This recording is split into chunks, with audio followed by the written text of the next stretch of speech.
Moi, je pense qu'il faut, en quelque sorte, la revoir, l'enrichir. Ce qui a été porté dans le mouvement des Gilets jaunes, et ça m'a frappé chaque fois que j'ai rencontré des Gilets jaunes, et d'une manière générale avec les Français, c'est qu'il y a une aspiration démocratique.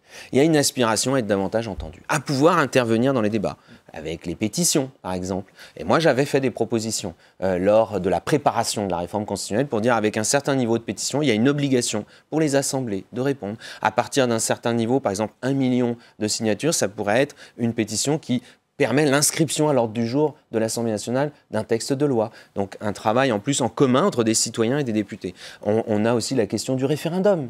L'utilisation, davantage utiliser le référendum. Moi, j'y ai toujours été favorable. Je pense que cette question, elle est posée aussi parce qu'on le sent bien, il y a une volonté d'intervenir directement dans le débat politique entre les élections. Dans quel délai, donc, selon vous? Là, c'est vrai qu'il nous est apparu un peu incohérent si on avait inscrit à l'ordre du jour de l'Assemblée nationale le débat constitutionnel alors qu'on a ouvert un grand débat national avec les Français, y compris sur ces questions.